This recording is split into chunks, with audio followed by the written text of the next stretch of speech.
More compromise and cooperation and less divisiveness. He is one of the chief reasons Americans feel so divided. A president determined, a government divided. We set the stage for tonight's State of the Union address. And we take you live to Barron, Wisconsin on the eve of a court appearance for the man charged with kidnapping Jamie Kloss. And what parents and school officials are saying about a video that appears to show a student using a homophobic slur. You're watching the CBS 58 News at 5. Are you ready for another round of winter? Well, ready or not, it is coming. Tonight's forecast includes snow, ice, and maybe even a little rain. And we're here to get you ready. The city of Milwaukee is preparing for the next round of winter weather. Yeah, the DPW will be out salting through the night with more than 100 pieces of equipment out on the streets. So when is it all coming? Chief Meteorologist Drew Burgoyne is here with some answers for us. Hello, Drew. Hi, guys. This time of the year we typically just deal with all snow, but tonight it's going to be a little bit different. We're going to see probably a mix of not only snow, but sleet and some freezing rain. That's why the National Weather Service has the entire area under a winter weather advisory that starts in an hour at 6 o'clock and goes until 6 o'clock tomorrow morning. Most of that precipitation will be falling this evening through about 3 or 4 o'clock in the morning. Now, right now, Ready Doppler is actually showing primarily snow, but some of that will most likely mix in with some snow pellets and possibly some sleet. So this will be the case over the next couple of hours, but that may actually turn over later on this evening into all sleet and even some freezing rain. Temperatures are in the 20s, so anything that falls could cause some slick areas on the roads. 23 in West Bend and Waukesha, Milwaukee, Racine at 27, Kenosha at 28 degrees. As we take a look at ReadyCast, we'll see that precipitation move in between now and 8 o'clock. And like I said, a lot of that is going to mix over later on this evening, most likely into some sleet and some freezing rain. Temperatures, believe it or not, are going to be warming overnight into tomorrow morning. We could have a little lingering mix into tomorrow morning. Otherwise, by tomorrow afternoon, we quiet down, but then another storm system comes in right on the heels for Wednesday night going into Thursday, and it looks like we could do it all over again with all types of different winter weather. We'll talk more about that. That's coming up in your CBS 58 Ready Weather. Drew, we'll see you then. With snow and ice on the way, you'll want to keep the CBS 58 Ready Weather app handy. If you haven't downloaded it yet, it is free for people with Apple or Android phones. Well, 13-year-old Jamie Kloss has been back home with family members for weeks now, but this week, the eyes of the state will be back on her hometown of Barron. Tomorrow, the man charged with kidnapping her and killing her parents has a court date. CBS 58's Kristen Barbarisi is in Barron with a look at what we can expect tomorrow. Kristen? Jake Patterson made his first court appearance last month by video, but tomorrow the Barron County Sheriff tells me Patterson will be in court in person, meaning it's going to be the first time the Kloss family comes face to face with the accused killer and kidnapper. Yes, sir.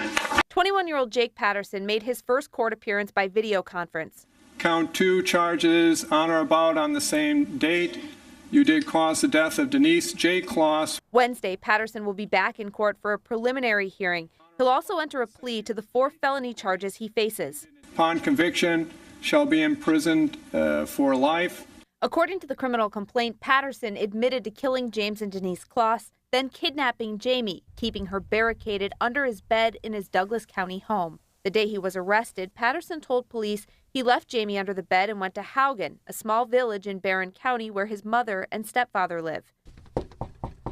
No one answered when we stopped by their home. One neighbor says he hasn't seen Patterson's mom since news of the arrest, but he did talk to the suspected killer shortly before he got caught. Just seen him in the backyard for 10 minutes one day, just talk to him. He seemed okay, but you just never know, The Douglas County District Attorney announced he does not plan to file additional charges against Patterson for crimes committed during the 88 days he held Jamie, citing in part victim-related concerns. Patterson already faces the maximum sentence allowed in Wisconsin, life in prison with no possibility of release. Patterson is being held in the Polk County Jail because one of Jamie Kloss's relatives actually works here at the Barron County facility. Now, we're going to be here for the 11 o'clock preliminary hearing tomorrow. We'll have the latest on air and online at CBS58.com. Live in Barron County, Kristen Barbarisi, CBS 58 News. Kristen, thank you. A plea deal tonight for former Milwaukee County jail worker Nancy Lee Evans. She's one of the staffers who was charged for her role in the death of inmate Terrell Thomas in 2016. Thomas was found dead from dehydration in his cell. Evans pleaded no contest to a charge of misconduct in office, and a second charge, obstructing an officer, was dismissed. Evans will be sentenced for the misconduct charge on March 22nd, and 2 other jail staffers were also charged. Kashka Metters was sentenced to 60 days in jail last week, and James Ramsey Guy is awaiting sentencing for a plea agreement of his own. New at 5, the dangers of drinking and driving in clear view on police dash cam video. The driver you're about to see has been charged for his 7th OWI. This video from January 13th, Oak Creek Police following a car that makes a left turn onto Drexel Avenue. As the officer makes the turn, you'll see that the driver he was following, well, overshot the turn and gone all the way into the oncoming lane of traffic. We've highlighted that car for you. You can see other cars coming towards the driver. Luckily, he manages to avoid a collision, get into the proper lane, and is almost immediately stopped by police. That driver has been identified by police as 57-year-old Gregory Schilling of Oak Creek. Police report says he failed his sobriety test. President Donald Trump delivers the State of the Union address tonight, and he has spent part of his day putting the finishing touches on the speech. He sharpied up a lot of the passages, put it in his own voice. The speech comes 1 week later than originally scheduled, thanks to the partial government shutdown. One of the president's themes tonight will be a call for bipartisanship and unity. More compromise and cooperation and less divisiveness, retribution politics, as he calls it. The blatant hypocrisy of this president calling for unity is that he is one of the chief reasons Americans feel so divided. The president is expected to renew his call for a wall along America's southern border, and Democrats show no signs of budging from their opposition to that. CBS 58's Brendan Cullerton has been examining how tonight's speech might affect Wisconsin, and he joins us live now in studio.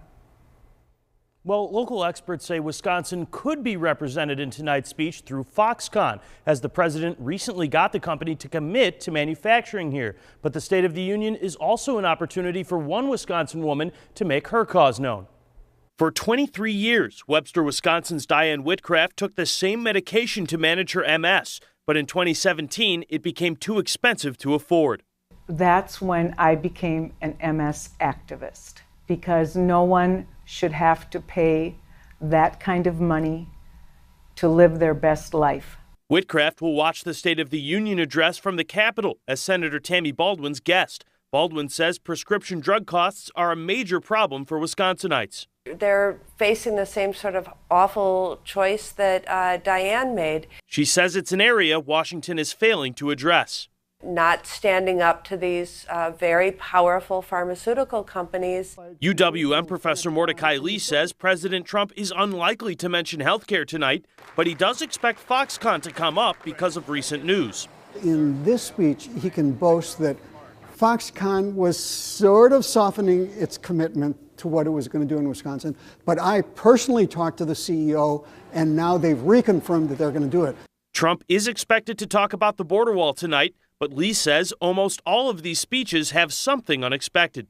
It has to have a surprise in it, because there has to be a headline. This is Trump's second State of the Union address, but the first with Democrats in control of the House of Representatives. Natalie? Thank you very much. And you will see the State of the Union address, followed by the Democratic response live on CBS 58. Coverage starts at 8 o'clock tonight. And following the CBS 58 news at 10, there will also be a special live episode of The Late Show. Colbert's guests will be the CBS This Morning hosts. That is coming up tonight after the news at 10 o'clock. New Berlin West school officials are investigating cell phone video posted on social media that shows a student using a homophobic slur. CBS 58's Christine Flores is live in New Berlin with reaction from the school and from parents. Christine. That video was taken here at New Berlin West. School officials wouldn't go on camera for us, but they do tell us they're looking into the situation. Hey, my shirt. A video posted on social media appears to show a New Berlin West High School student yelling a homophobic slur at a classmate. In the video, you see two students wearing shirts that read "Theirs Only" with a male and female symbol like those seen on bathroom signs. If it was my child, it wouldn't be acceptable, regardless of what our beliefs are. You know, there's a number of reasons why, you know, you shouldn't do that. Kelly Frankowiak has a child who attends this school but says her son hadn't heard anything about it. I did question him last night. I said, did you hear anything about a horrible video that went out? And he did not. So I'm assuming today more will be going around the school. In a message to parents, school officials say the video was taken after school on campus. They went on to say, quote, "The language used in the video by the students will not be tolerated in our school. We do not believe the views shared in the video are reflective of our student body as a whole." I feel bad for them, but I think that, you know, people need to have some respect for other people's views and what they choose. And you know, to treat others as you want to be treated. Some parents feel this should spark a conversation at home. I think that parents need to tighten up the communication maybe with their children. Now, school officials say they can't go into details as far as discipline for those students, but they say they do plan on holding those that were involved accountable. Reporting live from New Berlin, Christine Flores, CBS 58 News. Christine, thank you. Milwaukee County supervisors may change the name of a park in Milwaukee, Columbus Park, located on the city's northwest side near 72nd and Cortland. A resolution approved by a committee would change the name to Indigenous Peoples Park. The idea is to, quote, align with the values of Milwaukee County and to honor local indigenous groups. The resolution goes before the full county board on Thursday. When we come back, two visions for middle-class tax relief, the key differences in a report from our Capitol Bureau. And it feels like winter outside, but we'll show you why there was a strong feeling of spring at Miller Park. We'll be right back. You're watching the CBS 58 News at 5 with Natalie Shepard, Bill Walsh, and Ready Weather Chief Meteorologist Drew Burgoyne.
A woman was killed in a stabbing today. Milwaukee police say a 42-year-old man went into a home on 70th and Fee Branch around 11:30 this morning. The suspect shot and wounded a 54-year-old man. He then stabbed a 30-year-old woman. She was taken to the hospital but later died. Milwaukee police are looking for what they call a known suspect at this time. Governor Tony Evers unveiled his plan for middle-class tax relief today. But at the same time, Republicans are moving forward with their own version of a tax cut plan. CBS 58's Victor Jacobo is live at the Capitol with a look at the conflicting plans. Victor. Good evening. Both sides want to move forward with a tax break for the state's middle class, but Republicans and Democrats are offering two very different visions to achieve that goal. We are not going to raise taxes, period. The Republican spending plan is irresponsible. Republicans and Democrats can agree that they want a tax plan for the middle class, but they cannot agree on how to accomplish that. The GOP tax plan uses the budget surplus to pay for the $340 million it would cost for the tax relief. That proposal got its first public hearing today where Assembly Speaker Robin Vos testified, but Governor Evers does not support that plan. The plan that we will be proposing in the budget is a far superior one. Instead, he's offering his own version. I don't think I could possibly sign a tax cut of that type where the money going forward is not there. Evers' plan, which will be included in the budget, would cut taxes by about $415 million, but to pay for it, he wants to cap tax credits for manufacturers as well as shift other funds into budget. Both Evers and state Democrats believe the GOP plan is not sustainable in the long term. Democrats today introduced a substitute amendment for the GOP tax bill. The Republicans are not funding their plan. They are spending money without funding it, and they're taking this obligation into the future. While Assembly Speaker Robin Vos agrees a tax break is needed, he doesn't think that Governor Evers and the Democrats are going about it the right way. I am glad that Governor Evers is trying to find ways to cut taxes, right? I think he has one flawed belief, is that is the only way that you can reduce taxes on some is to raise taxes on others. That is something we are never going to accept. The Assembly Ways and Means Committee will vote on the GOP tax bill tomorrow, likely without any of the proposed changes put forward by Democrats today. If it's approved, it'll move to the Assembly floor next week for a vote. Reporting live in Madison, Victor Jacobo, CBS 58 News. All right, Victor, thank you very much. And we had a few nice days of weather in the 40s, but it's all changing. Definitely felt colder out, and it's going to be maybe some treacherous driving out there. Yeah, winter's back. We should expect this in February. Yes, we should, definitely. And Drew Burgoyne is here now to tell us what we should be expecting over the next couple days. Sounds great. Yeah, that's right, in a couple days, because we've got the first round that comes through tonight and then another one coming late Wednesday going into Thursday. Nothing really falling throughout most of the area right now. It's mostly cloudy in Milwaukee. A lot of 20s out there, although Burlington, I think you're having a problem. I don't think you're too.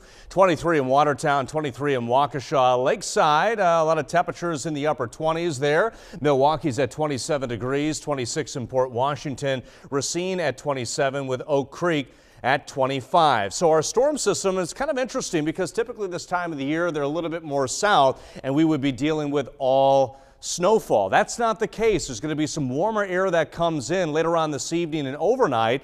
And in fact, you see the satellite and radar. This actually looks like all snow, but a lot of reports are coming in of more sleet, snow pellets, and a mixture of snow. And I think that's probably what we're going to see throughout most of the evening is that complete mixed bag of precipitation. It's turning over to sleet near New Glarus and Monroe, possibly some freezing rain as well. So yeah, we're going to run probably all different types of winter weather precipitation, and that's why the National Weather Service has our entire area under a winter weather advisory starting at 6 going until 6 o'clock tomorrow morning. If you are traveling south to northern Illinois, ice storm warnings, very rare. They could be dealing with maybe a quarter inch of ice, and that's going to cause a lot of issues. So for us with ReadyCast, we're going to see a mixture of that snow, sleet, and some freezing rain tonight that will likely persist overnight into early tomorrow morning, probably wraps up between 2 or 3 o'clock in the morning. So for the morning commute tomorrow, it doesn't look like precipitation is going to be falling, but still we could have some slick roads out there. Tomorrow afternoon, quiet, and then late tomorrow evening, another batch, a mixture starts to move in, and then that could actually turn into more rain Thursday afternoon before more cold air starts to move in out of the northwest. So as we mentioned, between now and midnight, a mixture of some snow, sleet, freezing rain. Overnight, primarily more a mixture of sleet and freezing rain. Freezing rain up to about 1/10 of an inch, and that'll be closer to the border of Illinois and Wisconsin. When it comes to overall snow, sleet together. Sleet really cuts down on accumulation, but if we could get a band, maybe up to 2 inches throughout some of our northern areas. Most spots, maybe about an inch or so. So for tonight, that mixed bag as we talked about, low temperature in the upper 20s. For tomorrow, about 33 for a high with another late evening mix as it comes through. That 10-day forecast, so we've got that coming through on Thursday, much colder on Friday, Saturday at 22, Sunday at 27 with a chance for some snow, and then we go into next week, some additional chances for some snow. You know what, we were talking not about snow today, but look at all the kids, 500 of them at Dixon Elementary School in Brookfield.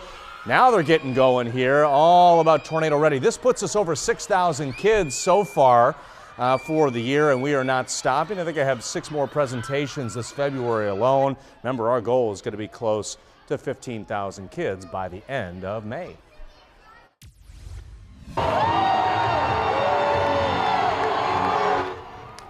Oh, look, another parade in Boston. It's been a whole 3 months since they had one for the Red Sox. New England Patriots victory parade marks the end of the NFL football season, at least until the draft. Tom Brady and the Super Bowl champs rode in duck boats with the cheers of hundreds of thousands of spoiled sports fans ringing in their ears. And back here in Milwaukee, the Brewers reminded us that baseball season is coming soon. A truck was loaded for the trip to the Crew's spring training camp in Arizona. 20,000 baseballs, 1,000 bats, even cases of bubble gum and sunflower seeds are on that truck, which is now on its way. Brewers pitchers and catchers will report to the newly renovated facility 1 week from tomorrow. Not baseball season yet, though. There's a lot of basketball to be played. Tonight, the 10th ranked team in the nation, Marquette Golden Eagles, will host St. John's at Fiserv Forum. St. John's, one of only 3 teams to beat Marquette this season. Should be a good one. Tip-off is at 7. And coming up next, an amazing engineering achievement right before your eyes. Find out just what they were doing at Summerfest.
What you see here is a Milwaukee Public Schools student learning how to operate construction equipment. We Energies is working with MPS to train students for possible careers in the energy industry. That means running equipment, climbing utility poles, even riding a cherry picker to see how crews fix electrical problems. We talked to one teenager who actually went out to help with an emergency. A semi-truck fell into one of our 70-foot poles and the pole snapped. And so me and my friend David, we had to dig out the pole and chop down all the pieces and get in a new 75-foot pole without letting the lines fall. When people have these career pathways, it helps them in high school. It helps them because they have something to look forward to. So I'm excited about the opportunities that have been presented today, and I'm hoping that we can work to expand these types of programs. Lieutenant Governor Mandela Barnes got a look at the We Energies MPS partnership today, part of the kickoff to Career and Technical Education Month. Well, they celebrated a remarkable piece of construction work down at Summerfest grounds today. Yeah, take a look at the video the construction company gave us.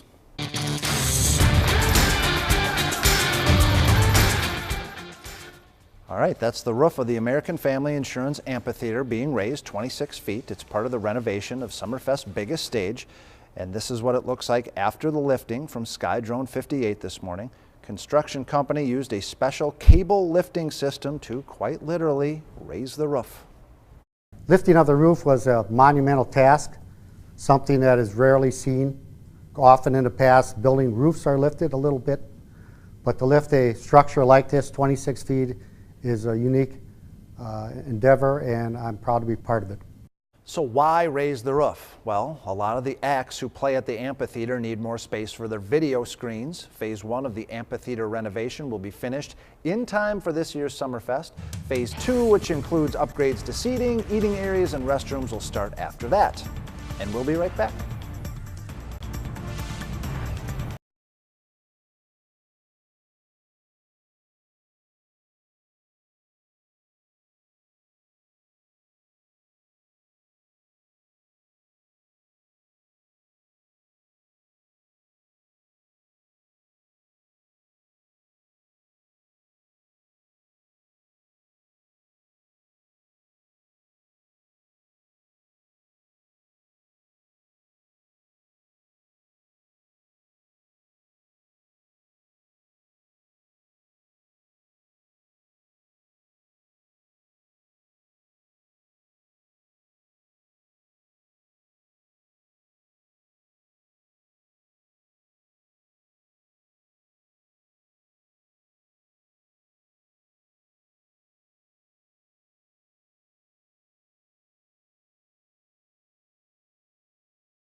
Winter weather advisory starts at 6 o'clock, goes until 6 o'clock in the morning. Now we're seeing a lot of switch over to some heavy snow and sleet to the west of our area.